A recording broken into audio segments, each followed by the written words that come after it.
Hello, sir.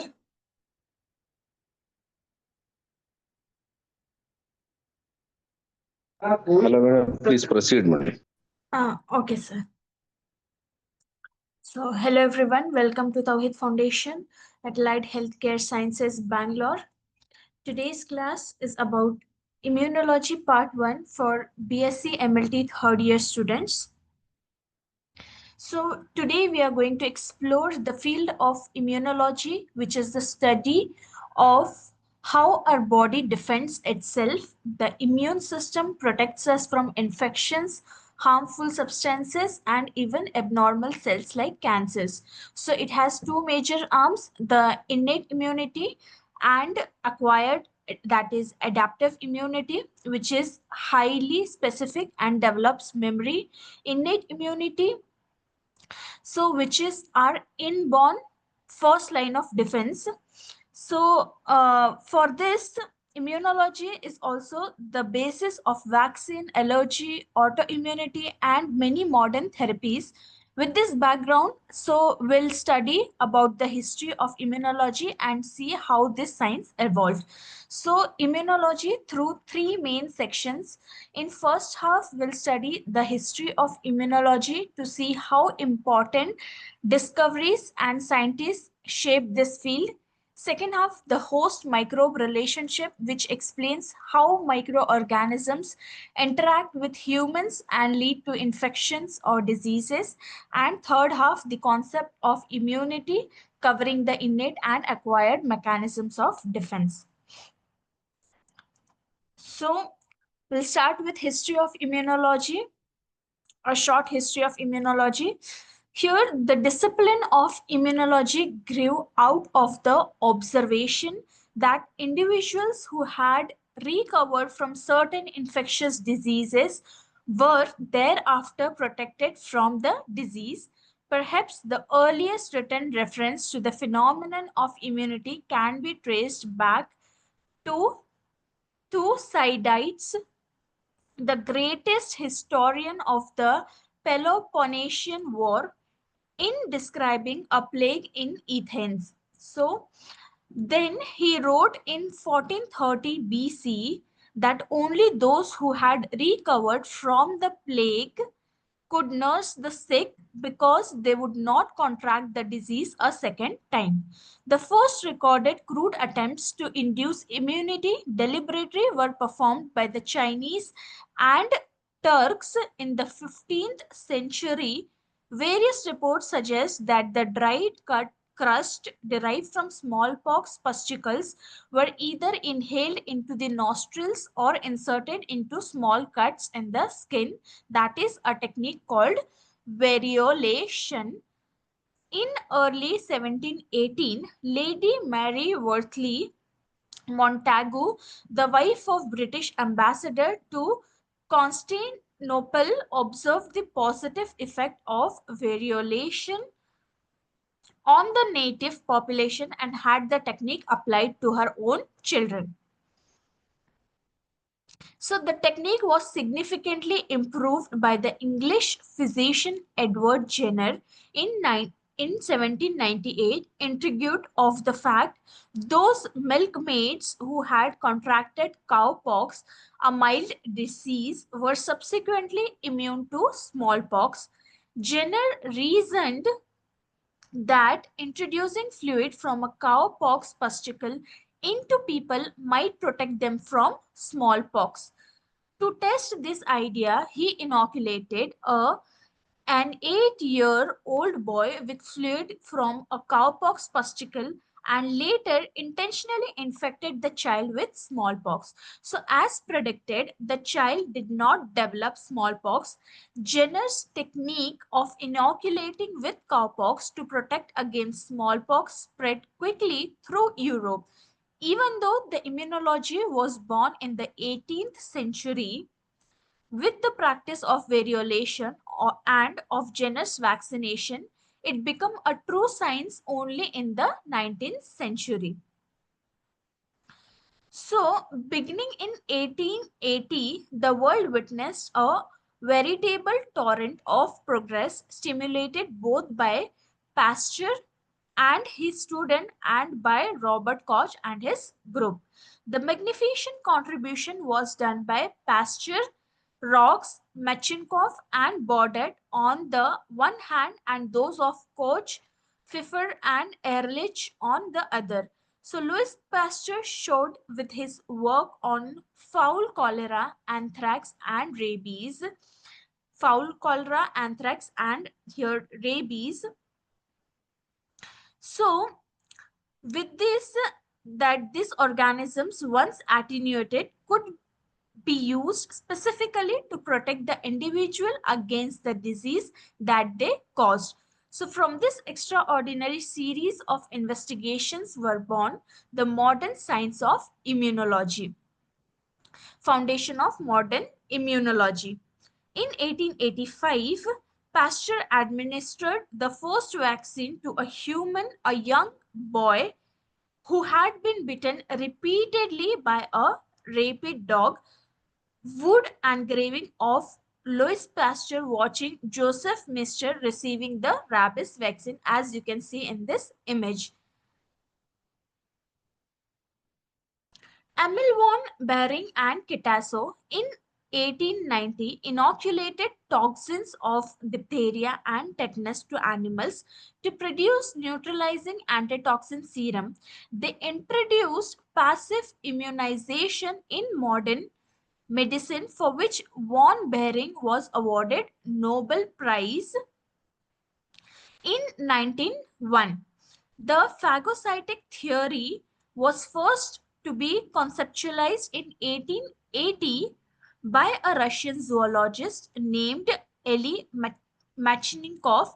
He hypnotized that the basis of inflammation was the cellular reaction.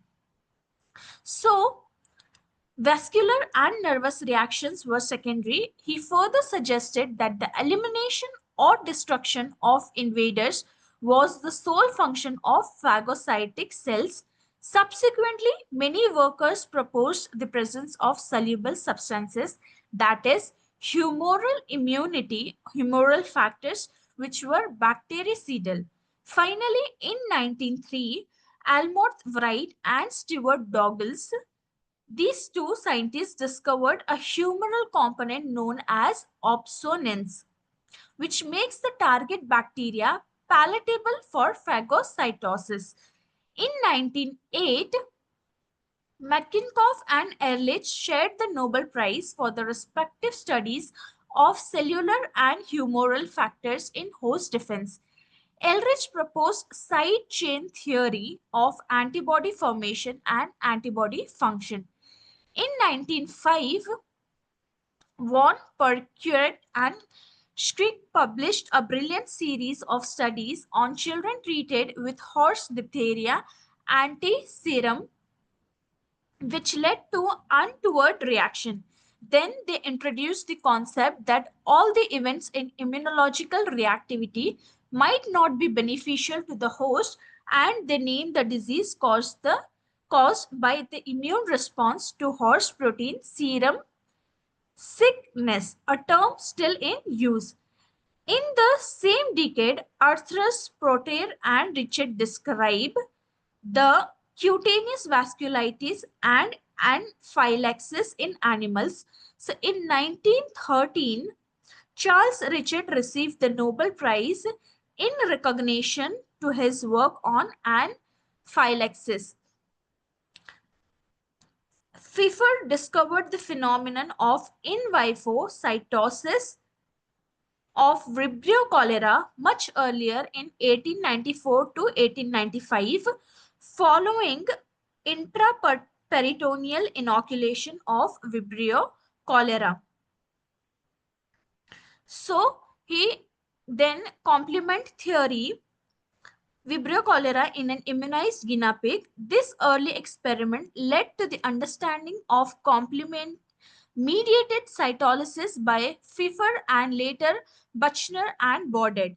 Jules Baudet was honored with the Nobel Prize in 1919 for his work on complement. So, being successful in passive immunization against diphtheria and tetanus, Von Behring applied this conception in tuberculosis and failed miserably. Robert Koch also had to accept the failure in providing immunity against tuberculosis. Ultimately, Albert Calmet and Camille Guerin, the French scientist, as Calmette and Guerin, French scientists found out an effective vaccine, Bacille calmette guerin (BCG), for tuberculosis in 1921. The vaccine had been prepared from the attenuated strain of Mycobacterium bovis. So, in 20th century, witnessed phenomenal advances in understanding the immunological concept. As the subject grew, a number of diseases were assigned to immunological causes, and ultimately the subject was offered a separate status. So, the practice of transfusion of blood from man to man was risky and unpredictable until the discovery of blood groups by Carl Lenster. So, in recognition of his outstanding work of elucidating the blood groups and Rh factor, he was awarded Nobel Prize in 1930. Here you can see in 1930, he was awarded Nobel Prize for discovering blood groups and Rh factor. The concept of immunocomplexes and their important contribution to immunopathology came with the development of radioactive tracers and immunofluorescent dyes. So, with these tracers and dyes, foreign proteins were tagged and followed after they were injected into the body, and their ultimate pathologic consequences were explored. It was impossible to understand the function of the cells in the immune response with the limited technique available in the early part of the century. Lymphocytes were noted and their importance speculated, but this monotonously similar looking cells were difficult to study. So, the development of immunofluorescent techniques, Cones in 1942 and his colleagues, allowing for the localization of the unique products, the introduction of modern protein chemistry, and the use of cell culture techniques helped to a great extent in understanding the vast complexity of the defense system. So, in 1942, Coons and his colleagues discovered immunofluorescent techniques, that is, advanced study of lymphocytes. And then instructive theories such as direct template theory, Brinell and Horowitz in 1930, Alexander in 1931, Mudd 1932, and indirect theories, Burnett and Fenner in 1949, were the subjects of criticism by Niels Journey and Burnett. So, Burnett's proposition of clonal selection theory was universally accepted as this theory shifted the immunological specificity to the cellular level. The clonal selection theory also explained tolerance as the deletion or suppression of entire clone of cells. So, this clonal selection theory Burnett discovered and Nobel Prizes was given awarded in 1960 with Medawar. So Burnett in 1960 it was awarded Nobel Prize which he shared with Peter Medawar. Most credit went to Rodney R. Porter and Gerald M. Edelman in elucidating the structure of antibody. Edelman showed that the immunoglobulin molecule had polypeptide chains too heavy and too light. For their outstanding contribution, they were awarded Nobel Prize in 1972. The existence of the markers of the biological individuality was first suggested by Gore in 1937. Snell in 1948 showed that the mouse H2 locus is genetically complex. So, Dossist identified the human leukocyte antigen, that is HLA, locus or major histocompatibility complex, that is MHC. So, Snell, Dossett, and Benarkov were awarded Nobel Prize in 1980 for discovering MHC and histocompatibility, major histocompatibility complex. So, after that, Niels and Journey was awarded Nobel Prize in 1984 for his contributions in immunology, the most fundamental of his role in developing the concept of clonity and for his description of the idiotype network in the regulation of immune response. An ingenious method for large-scale production of monoclonal antibody against any desired antigen was developed by George E. Kohler, Cesar Milston and Niels K. Journey in 1975. So they produced a hybrid cell by fusing antibody forming cells with a melanoma cells, and the production of M antibody by hybridoma technique created a revolution in the field of immunology in opening up various researches. So diagnostic and therapeutic procedures. In recognition of their work, they were awarded Nobel Prize in 1984. This idiotype network and monoclonal antibodies, which discovered by Journey, Kohler and Milston, for which they awarded Nobel Prize in 1984. After that, another stalwart was honored by Nobel Award in 1987 for his study on genetics of antibody production.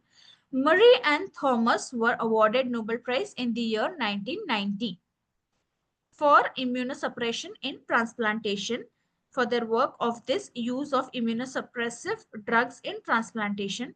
Doughty and Zinkernickel were also honored by Nobel Award in 1996 for the work role of MHC in antigen recognition by T cells. In 2002, Sidney Brenner, Robert and Sulston were awarded Nobel Prize for genetic regulation of organ development and cell death, that is nothing but apoptosis. So the immunology as a subject has grown immensely in the last 100 years. Louis Pasteur, Metchnikoff, Eldridge, Bordet, and many others contributed importantly and critically to the birth and robust development of the science of immunology. The amount of detailed knowledge that has been accumulated has already reached paroxysmal proportion, and the rate of accumulation, far from abating, it is itself increasing. But the most discouraging fact is that the theoretical explosion of knowledge has not been able to make significant contribution to the management of situation as important as allergy, organ transplantation, and autoimmune diseases, and even ironically anti-infection diseases if there has been some progress that results from the practical aspects of pure scientific knowledge.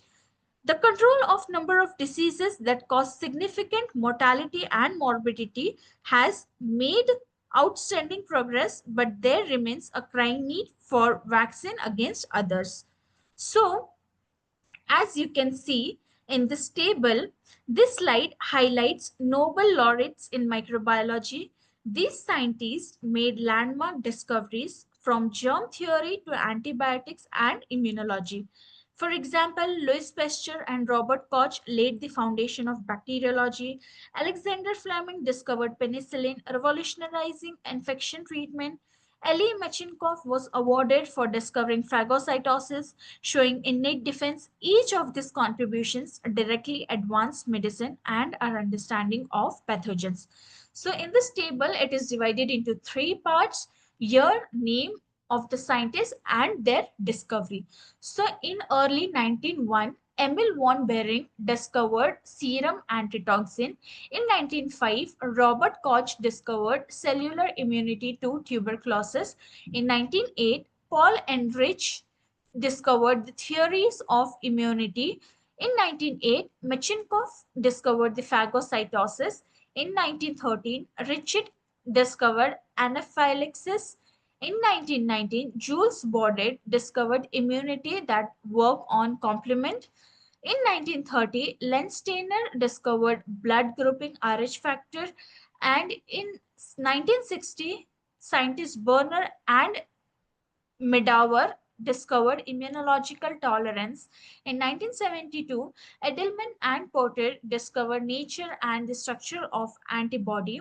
In 1977, Yellow discovered radioimmunoassays. In 1980, Benacerraf, Snail, and Dorset discovered major histocompatibility complex, that is MHC, genes and transplantation. In 1984, Milstein, Collar, and Journey discovered monoclonal antibody. In 1987, Susumu Tonegawa discovered genetics of antibody production. In 1990, Murray and Thomas discovered use of immunosuppressive drugs in transplantation.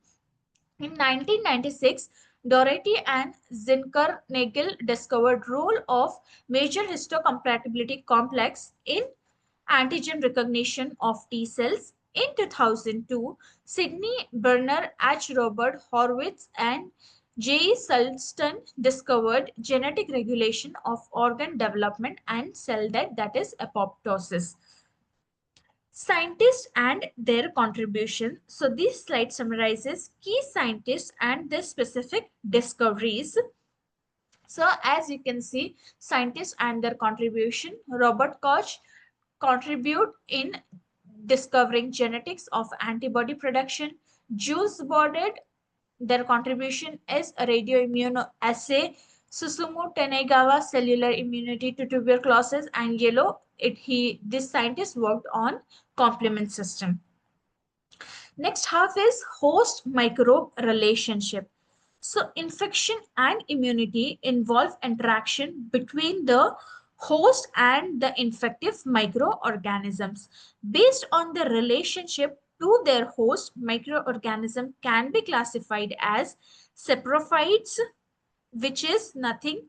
It is derived from Greek sapros, that means decayed, and phyton means plant, and parasites. So saprophytes are free living microbes that depend on dead and decaying organic matter. They found in soil and water and play an important role in the degradation of organic materials in nature. Parasites are microbes that can establish themselves and multiply in host, living host. Symbiosis is an association between two or more species, meaning living together. The term symbiosis include a spectrum of relationship. They are mutualism, commensalism, and parasitism. So in general, host microbe interaction, there is three terms which is of most important. Saprophytes, that is nothing but free living in soil or water. Parasites, they are living in host. And symbiosis types, mutualism, commensalism, and parasitism. Now, what exactly is mutualism and commensalism?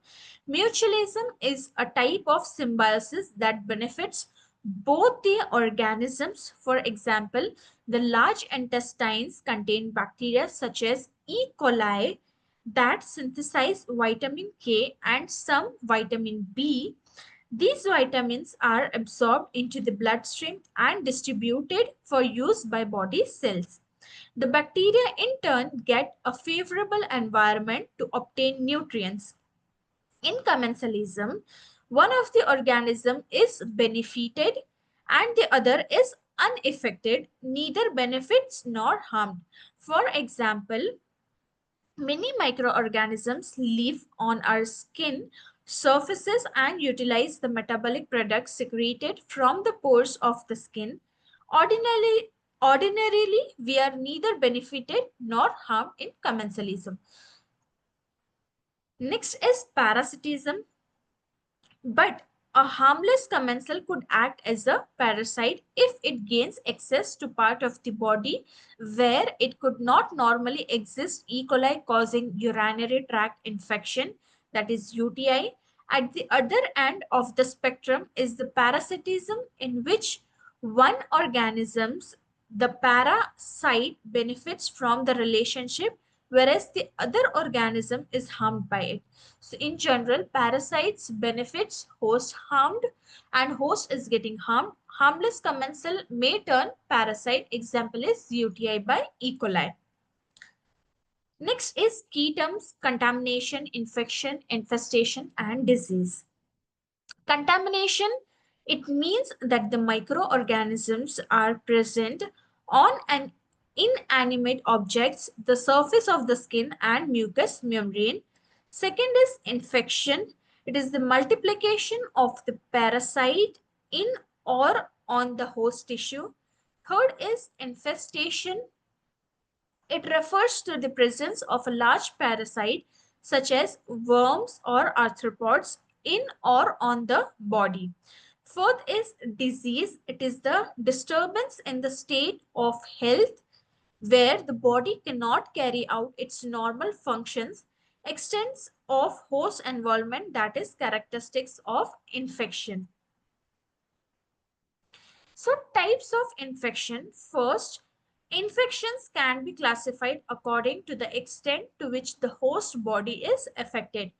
Acute disease, disease in which symptoms develop rapidly and that turns its course quickly.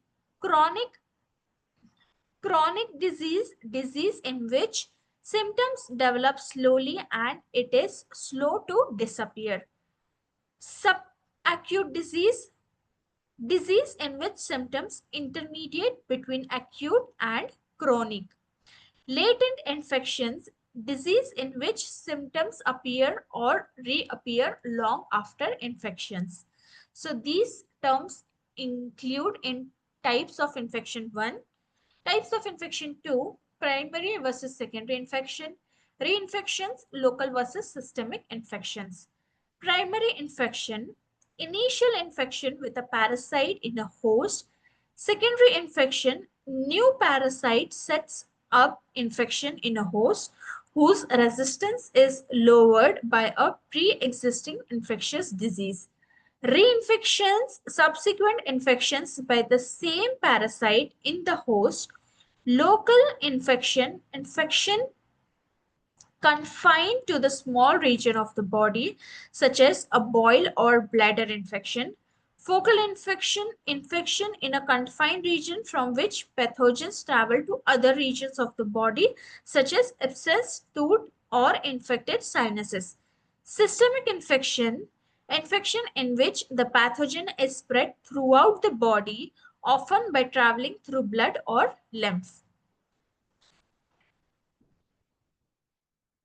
Type of infection 3. So, cross infection, when a patient already suffering from a disease, a new infection is set up from another host or another external source. Nosocomial infections, cross infection occurring in hospitals, latrogenic infection.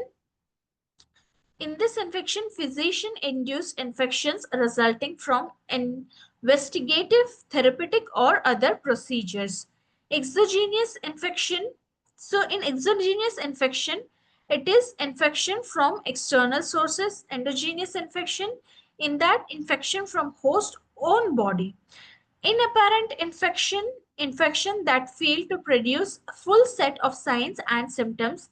Atypical infection, infection in which typical or characteristic clinical manifestations of the particular disease are not present. Mixed infection, infection caused by two or more pathogens. Superinfections, secondary infection that is usually caused by an agent resistant to the treatment for primary infection. Septicemia, presence and multiplication of pathogens in the blood leading to manifestation. Bacteremia, presence but not multiplication of bacteria in the blood. So these terms are also important. Septicemia, manifestation. Viremia, presence but not multiplication of viruses in blood. Toxicemia, presence of toxins in the blood. And last is sapremia, that is presence of metabolic products of saprophytes in the blood. Next is sources of infection through human. So sources of infection, human being, the commonest source of infection for human being is the human being only. Human being gets the infection from either patient or a carrier. Carrier is a person who harbors the parasite but himself does not suffer from the illness. There are 6 types of carriers. Healthy carriers is a person who harbors the pathogen but has never suffered from the disease. Convalescent Carrier is a person who recovered from the disease but continues to harbor the pathogen. Temporary carrier is a person who harbors the parasites for less than 6 months. Chronic carrier is a person who harbors the parasite for several months, sometimes for the rest of one's life. Contact carrier is a person who acquires the pathogen from a patient, and paradoxical carrier is a person who gets the pathogen from a carrier. Sources of infection and through animals. Animals may act as a source of infection without suffering. Such animals maintain the parasites in nature and act as a reservoir of human infection. The transmission of infection from animals to men are called zoonosis. The zoonotic diseases are bacterial, viral, parasitic, and fungal.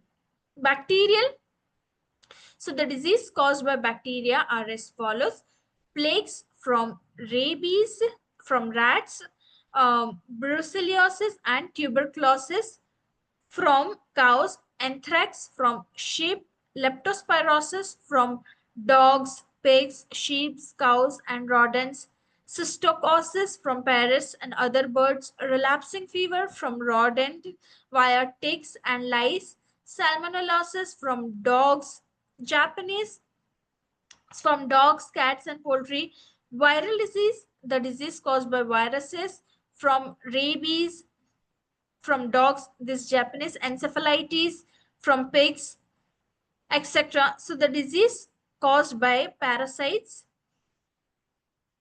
and other infection, that is insects, vectors, biological or mechanical. So insect may transmit the pathogens to humans. Insects such as mosquitoes, ticks, lice, and flies, which transmit the pathogens, are known as vectors. Vectors may be biological vectors where pathogens multiply and undergo developmental cycle, that is malaria, filaria, Kala-azar, etc. Mechanical vectors which transmit infective parasite mechanically or passively by holding in their appendages. Example, amoebic cysts are carried by host from fly, by housefly, from feces to food. Beside vectors, some insects may also act as a reservoir host. Example, ticks in relapsing fever and spotted fever. Infection is maintained in such insect by transovarial passage, soil and water. Some pathogens are able to survive in soil, that is spores of tetanus and gas gangrene bacilli, histoplasma capsulatum, and water, that is vibrio, cholera, hepatitis A and E. Food contamination. Food material may act as a source of infection. Food poisoning via Staphylococcus aureus, Bacillus cereus, E. coli, etc. There may be also pre-existing infections of meat, milk, etc. That is Salmonella, typhi, murium, and Mycobacterium tuberculosis. So these three are the sources of infection through humans, which act as a carriers. In carriers, there are healthy carriers, convalescent carrier, temporary carrier, chronic contact, and paradoxical carriers. Sources of infection through animals, reservoir, they are known as zoonosis. Example include rabies, anthrax, brucellosis, and plague. And other sources of infection through insect, soil and water, and food. Insect vector, either biological or mechanical vector, soil and water, either they'll survive in soil or water, and then food contamination and food poisoning. Now, methods of transmission. Method of transmission of infection. So there are three methods: through contact transmission, vehicles transmission, and vector transmission. So contact transmission, direct contact transmission, indirect contact transmission, or through droplet contact transmission. In through vehicles, it can be air, water, food, or blood, and vectors, for example mosquito, ticks, and flies. So as you can see in this image, it is an schematic representation of overview of mechanism by which diseases can be transmitted. Direct contact transmission, indirect contact by formities, droplet, vehicle transmission through water, airborne, foodborne, and vector, either mechanical or biological. So, direct contact in horizontal transmission, individual acquire pathogen by shaking hands, touching, or by having contact. So, as you can see, direct contact, rabies, rat bite, fever, syphilis, gonorrhea, herpes, staphylococcal infection, cutaneous anthrax, genital warts. As you can, all these symptoms can come to in direct contact.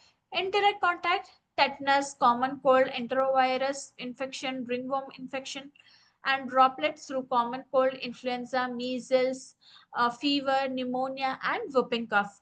For vehicle, waterborne, it can be cholera, shigellosis, leptospirosis, campylobacter infection.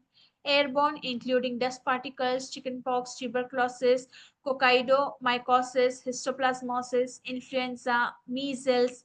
Foodborne intoxication with aflatoxins and botulinum toxin, paralytic shellfish poisoning, staphylococcal food poisoning, typhoid fever, salmonellosis, listeriosis, toxoplasmosis, tapeworm, and hepatitis.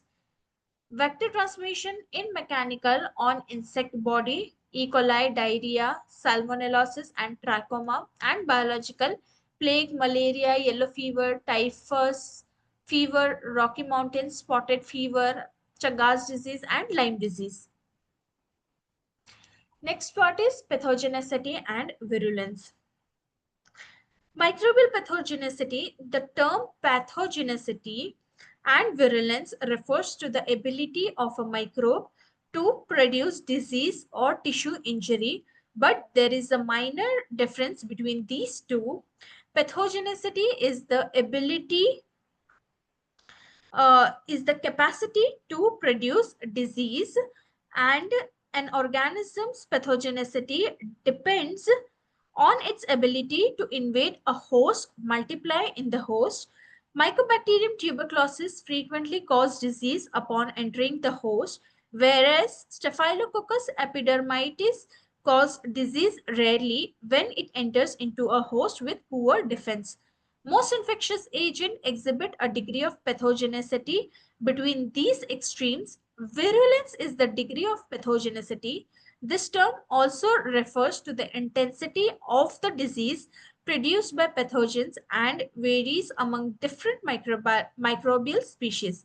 For example, Bacillus cereus causes mild gastroenteritis, whereas rabies virus causes fatal neurological damages. Virulence also varies among members of main species. Organisms freshly discharged from an infected individual tend to be more virulent than those from a carrier.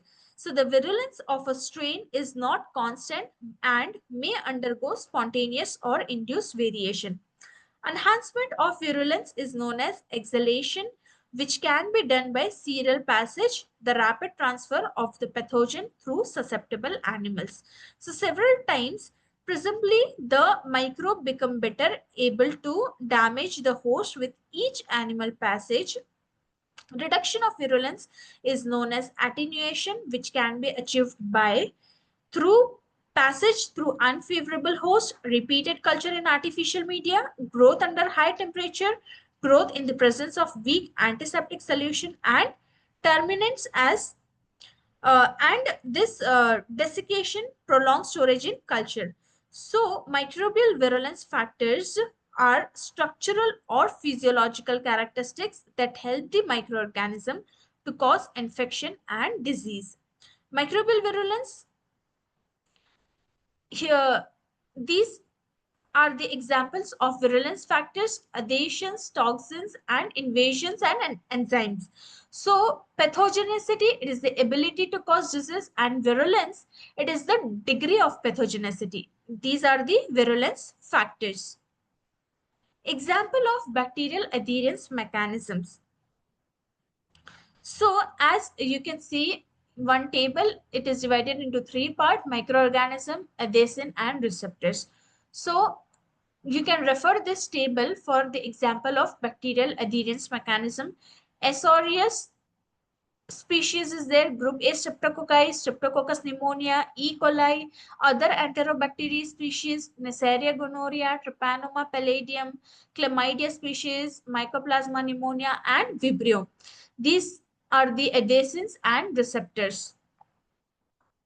These are the examples of bacterial invasions. So, as you can see, microorganism Salmonella species, it will invade tissues through the junctions between epithelial cells. Yersinia species, Neisseria gonorrhea, Chlamydia trachomatis, it will invade specific type of host epithelial cells, subsequently enter the tissue, and it enhances the invasion of the cells by Neisseria gonorrhea, that is OAP, opacity associated protein. Shigella species, it will uh, invasion plasmid antigen, it will be included in this IPA B, IPA C, IPA D. Listeria monocytogenes, it will invade with the help of internalin protein through coiling phagocytosis. Difference between exotoxin and endotoxin. Exotoxin are secreted proteins, highly potent and have specific actions like blocking protein synthesis or damaging membranes, for example, diphtheria toxin or tetanus toxin. Whereas endotoxins, on the other hand, are lipopolysaccharides from gram-negative bacterial walls. They are less potent but can cause systemic effects like fever, inflammation, and septic shocks. So highlight clinical importance. Exotoxin cause disease specific symptoms while endotoxin are dangerous in bloodstream infections. So these are the properties of exotoxin and endotoxin. Chemical nature of exotoxin, it is protein or short peptide, and for endotoxin it is a lipid, a portion of lipopolysaccharide LPS. Heat stability for exotoxin, it is unstable, denatured, and above 60 degrees Celsius and by ultraviolet. For endotoxin, it is relatively stable and can withstand several hours above 60 degrees Celsius temperature.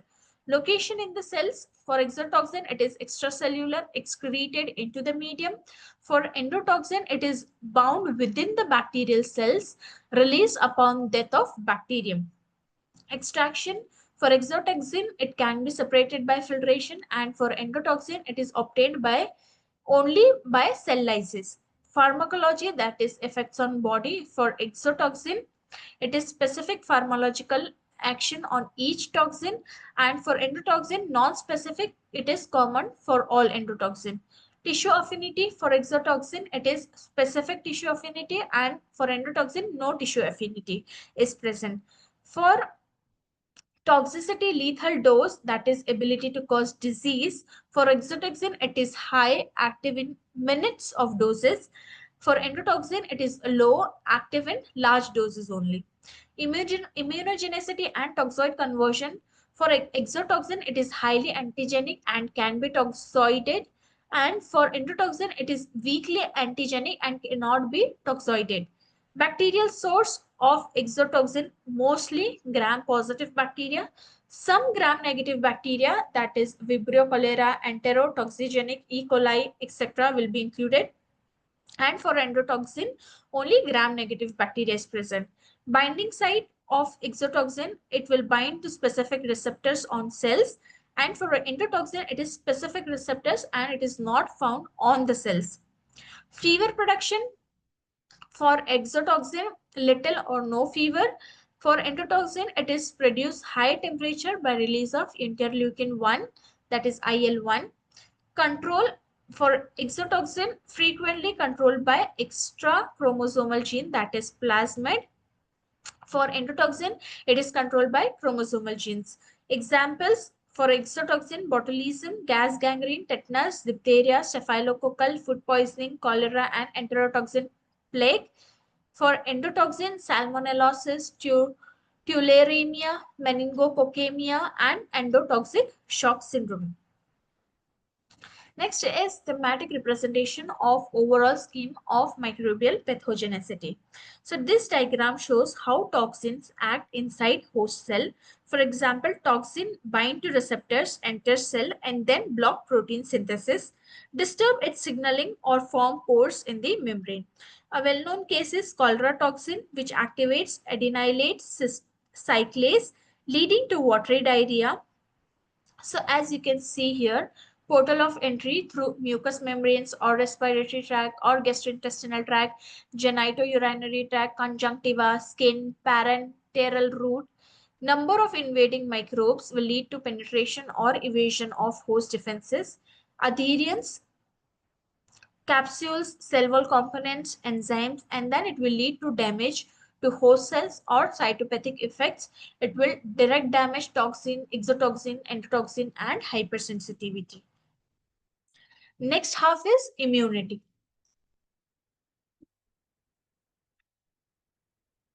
So, uh, several factors play important role. Immunity, it is resistance against microbes and toxins, or it also defends against cancer cells and foreign particles. Types of immunity. As you can see in this diagram, immunity, it is further divided into innate immunity and acquired immunity. Innate immunity is nothing but inborn genetic factors. Acquired immunity, it is further divided into two, that is active immunity and passive immunity. Active immunity is nothing but own antibodies. There are two types of active immunity: natural exposures to infectious agent and artificial immunity. For passive immunity, it is ready-made antibodies, that is again natural and artificial. In natural, it is maternal antibodies and artificial antibodies from other sources. So this flow chart, it represents various types of immunity. Non-specific immunity is largely innate or inborn, whereas specific immunity is acquired. Innate immunity, as I mentioned earlier, innate immunity, it is inborn heredity. It is species, racial, individual immunity.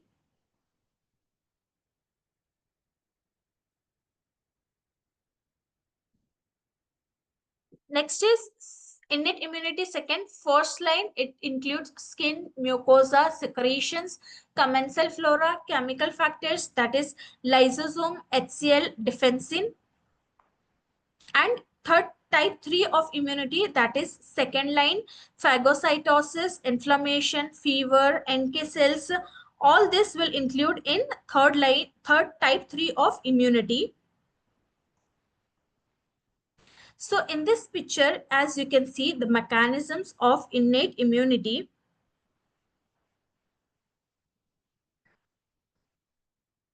So as I mentioned, immunity, what it is immunity? Pathogenic microorganisms are endowed with special properties that enable them to cause disease if given the right opportunity. So microorganism never encounter resistance from the host. So we constantly be ill and would eventually die of various diseases. But in most cases, our body defenses prevent them of happening. So in some instances, the body does not allow the organisms to enter. In others, even if they enter, are eliminated by different mechanisms, and even if they remain inside, the defenses combat with them. Our ability to ward off disease in general is called resistance, that is immunity. Vulnerability or lack of resistance is susceptibility. So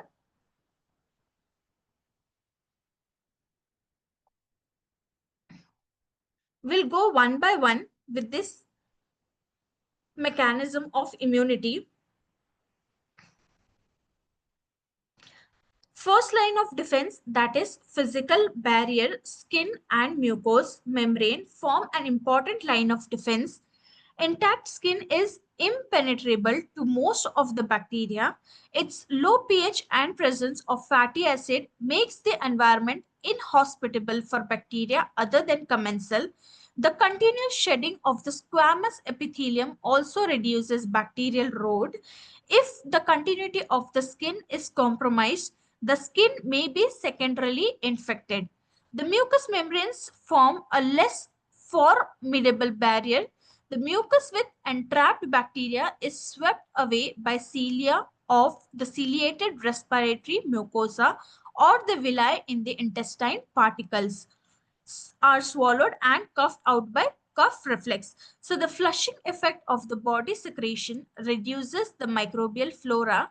Any slowing of urinary flow increases the chance of ascending infection. Here, saliva seeming with oral bacteria flows to the back of throat and is swallowed. Gastric acidity destroyed most swallowed bacteria, and commensal flora in the intestine prevents the colonization by pathogenic bacteria. So these all are the factors. Physical barriers, it will prevent approach and deny access to pathogens. Phagocytes, it will remove debris and pathogens. Extracellular killing, it will destroy abnormal cells, that is natural killer cell, abnormal cell, and then it will help to kill the abnormal cell. Inflammatory response, multiple effect as you can see here. First is blood flow will increase, phagocytes activated, capillary permeability increased, complement activated, clotting reaction walls of region, regional temperature is increased, and specific defenses activated. In fever, it mobilizes defenses, accelerate repairs, and inhibit pathogens. In fever, our body temperature will rise above 37 degrees Celsius in response to pyrogens. Interferons, it will increase resistance of cells to infection, slow the spread of diseases, and it is released by activated lymphocyte and macrophage by virus infected cell. Complement system, it will attack and break down cell wall, attacks phagocytes, stimulates inflammation, as you can see in this image. So this is the mechanisms of innate immunity. Next is acquired immunity. Second line of defense, when the line of defense fails either because of congenital or acquired defects, then the way to deeper tissue is open to bacteria and the next line of defense come to play. So here it is adaptive, specific, and long lasting, which is acquired immunity. Features is specificity, membrane, tolerance. Active immunity as or adaptive immunity is a capable of recognizing and selectively eliminating specific foreign microorganisms and molecules, that is tumor antigens, transplanted antigens, etc. So this involves the active functioning of the individual's immune apparatus either in producing antibody or creating immune competent cells for cell mediated immunity. Active immunity sets in only after a latent period, which the immunological machinery needs for its functioning. Once developed, the active immunity is long lasting. Active immunity, it is of two types, natural and artificial. Natural acquired immunity, this type of immunity is obtained when a person is exposed to antigens in the course of daily life. Once acquired, the immunity lasts for rest of its life, such as in measles and chickenpox. For other diseases, especially in intestinal diseases, the immunity is short lasting. Subclinical infection can also confirm immunity, as that occurs in tuberculosis. Adults have natural immunity against polio after repeated subclinical infection, encephalitis, malaria, and few other diseases. A special type of immunity is observed known as infection immunity. The immunity to reinfection lasts as long as the original infection. So artificial acquired active immunity, this type of immunity results from vaccination or immunization. Vaccination may be inactivated bacterial toxins, that is toxoid, killed microorganisms, live but attenuated microorganisms, or other parts of microorganisms such as capsules. So these substances can no longer cause disease but can stimulate immune response. Example of vaccines are Bacterial vaccines, live and attenuated. Bacilli calmette, that is BCG for tuberculosis. Killed typhoid paratyphoid, that is A and B vaccine, that is TAB for enteric fever. Taboral vaccine for typhoid, that is oral vaccine. And cholera vaccine, pertussis vaccine. So these are the vaccine types. Passive immunity. Passive immunity is resistance exhibited by the host when ready-made antibodies or defensive cells are introduced into the body. This form of protection is passive because the individual's own immune system does not make antibodies or defensive cells against the disease producing agents or toxins. Naturally acquired passive immunity. This type of immunity involves natural transfer of antibodies from mother to her infant and also from mother to fetus. Certain antibodies are passed from the mother to her nursing infants in breast milk, especially in the first secretion called colostrum. The immunity in infants lasts as long as baby feeds on milk. During pregnancy, some of the maternal antibodies are also transferred through placenta to the fetus.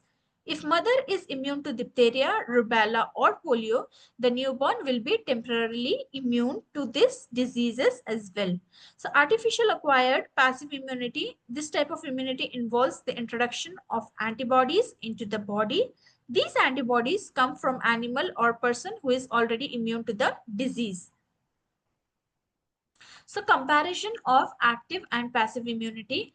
Mechanism: active immunity, it will produce actively by the host immune system, and for passive it is obtained passively, no participation of host. Induction, it is induced by infection, that is clinical and subclinical, induced by immunogens, vaccines. For active immunity, for passive immunity, it is confirmed by ready-made antibody. Durability: for active immunity, protection is durable and effective. For passive immunity, protection is transient and less effective. Lag phase: for active immunity, it is present, and for passive, no lag phase is present. Immunological memory: for active immunity, it is present, subsequent challenge is more effective. For passive, no immunological memory, hence no secondary response. For negative phase, for active immunity, it may occur. For passive, no negative phase. Application to immune deficient subject, it is not applicable for active immunity. For passive immunity, it is effective in immune deficient host. Special type of immunity, so that is adaptive immunity, local immunity, and herd immunity. Adaptive immunity is a special type of immunization where the immunocompetent cells are injected. At times, instead of whole lymphocytes, an extract of lymphocyte, that is transfer factor of Lorentz, may be introduced as a therapeutic procedure in certain diseases such as lepromatous leprosy, immune deficiency disease such as Wiskott-Aldrich syndrome, disseminated malignancy, etc. Recent studies indicate that the adoptive T cell transfer is done preferably in the treatment of virus-related diseases, in particular cytomegalovirus infection and Epstein-Barr virus, that is EBV infection associated with lymphoproliferative disease, that is LPS. So this is the adaptive immunity.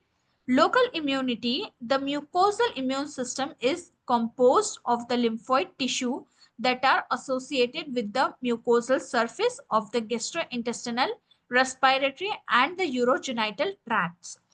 These include mucosal related IgS, that is the system involves production of mucosal related immunoglobulin, that is immunoglobulin A, secretory immunoglobulin. The primary function of the mucosal immune system is to provide defense to the host at mucosal surface. Locally, optimal host defense at the mucosal surface depends on both intact mucosal immune responses and non-immunologic protective functions such as residental bacterial flora, mucosal motor activity, mucus secretion that create barrier between potential pathogens and epithelial surfaces, and innate immunity factors. So the concept of local immunity has gained importance in the treatment of infections which are either localized or where it is operative in combating infection at the site of primary entry of pathogens.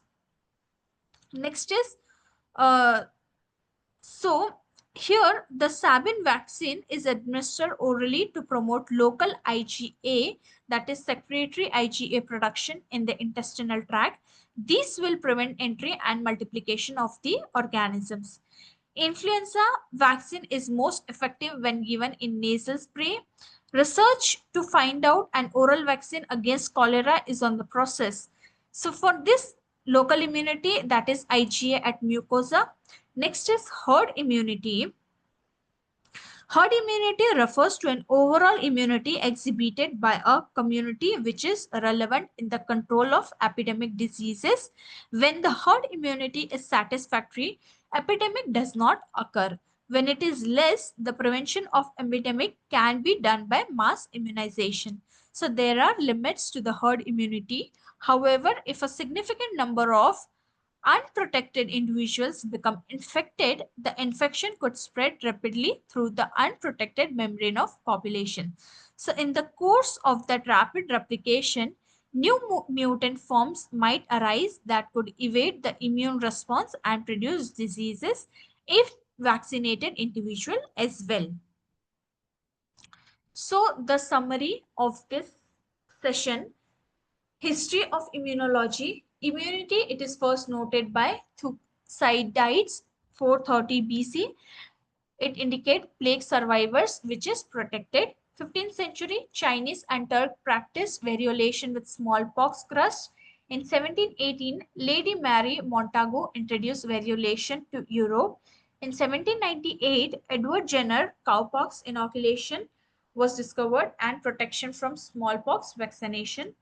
Louis Pasteur in 1880s attenuated vaccines for anthrax, rabies, and fowl cholera was discovered. Robert Koch discovered germ theory and worked on tuberculosis and anthrax as well. Metchnikoff in 1880 phagocytosis theory, Enrich side chain theory of antibody formation.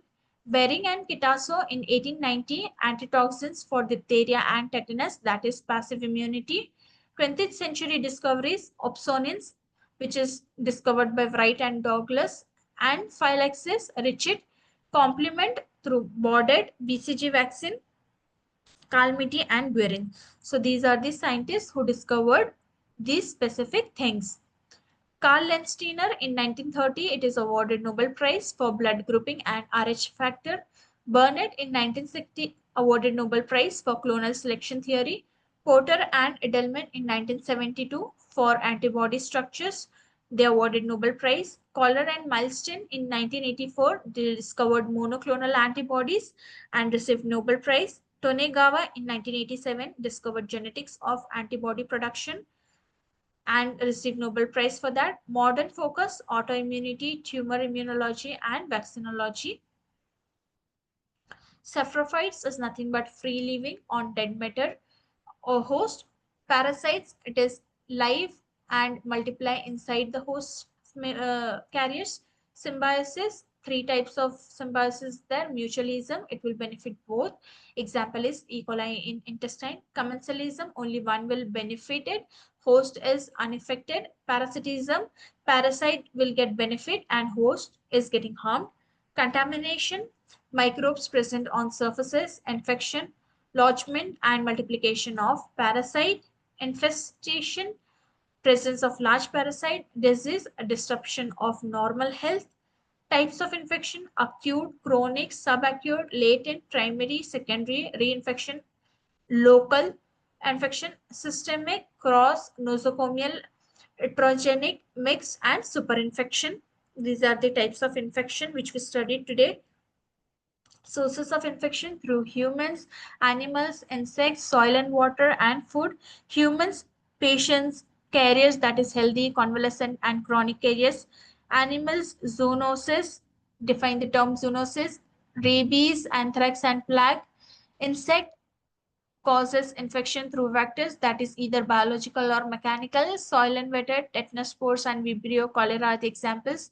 Food, contaminated milk, meat, etc., causes food poisoning and food infection. Transmission methods through contact transmission, vehicle transmission, and vectors. Contact, either direct contact, indirect contact, droplets, or vertical. Vehicles, air, water, food, and blood. Vectors, biological is malaria, mechanical, flies, ticks, etc. Pathogenicity, it is the ability to cause disease. Virulence, it is nothing but intensity of disease causing power. Virulence factors include adhesion, invasion, toxins, enzymes, inhibition of phagocytosis, antigenic variation, and immune evasion.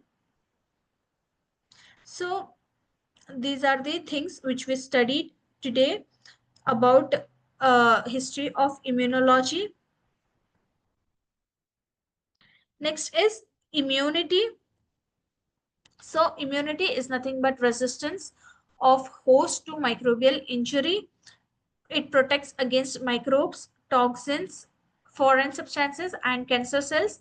Innate immunity is nothing but inborn, hereditary, special, species, racial, individual immunity. First line of defense, that is physical and chemical barriers. It includes skin, mucosa, lysozyme, stomach acid, and defensins. Second line, phagocytosis, inflammation, fever, natural killer cells, complement system. Acquired, that is adaptive immunity. Active site and passive type. Active type is natural, that naturally infection or artificial through vaccines. For passive, natural is maternal antibodies, or artificial is antisera in immunoglobulins. Features, specificity, diversity, memory, tolerance, etc. Special types is adaptive immunity, local immunity, and herd immunity. Adaptive immunity is transfer of immune cell. Local immunity, mucosal, that is immunoglobulin A. Example is oral polio vaccine. Herd immunity, it is community level protection. So for question part, for 3 marks, first, who is considered the father of vaccination and why? Second, define variolation. That third, what is the difference between saprophyte and parasite? Fourth, give two examples of zoonotic infection. Fifth, define contamination, infection, and diseases. Give examples as well. Sixth, what is innate immunity? Mention any two example. Seven, name two scientists who discovered antibody structure. Eighth, what is herd immunity? Ninth, differentiate between acute and chronic infection. 10, mention two different virulence factors of bacteria. For 5 mark questions, first, describe Edward Jenner's contribution to immunology. Second, explain Louis Pasteur's role in development of vaccines. Third, differentiate between mutualism, commensalism, and parasitism with examples. Fourth, classify infections based on their nature, acute, chronic, and latent. Fifth, discuss different sources of human infection. Sixth, explain methods of transmission of infection with examples. Seventh, write short notes on innate immunity, first and second line of defense. Eight, explain the differences between active and passive immunities with examples. Nine, describe clonal selection theory of Burnett. 10th, write a note on special types of immunity, that is adaptive, local, and herd. So with this, in this section, we covered 3 parts, that is discovery, um, history of immunology, second is host microbe relationship, and third is immunity. Sir, are you there? Yes, madam. Yes, sir. Yes, madam. Thank you, madam. Thank you so much. Thank you, sir. Today I covered about immunology. Yes, sir. Yeah, Uh, madam. in next session, we'll study about antigen and antibody. So with Done, this, madam. we'll continue, sir. Yes, madam. Yes, madam. Thank you, sir. Thank you so much, madam. Thank you, sir. Thank you, madam. Thank you.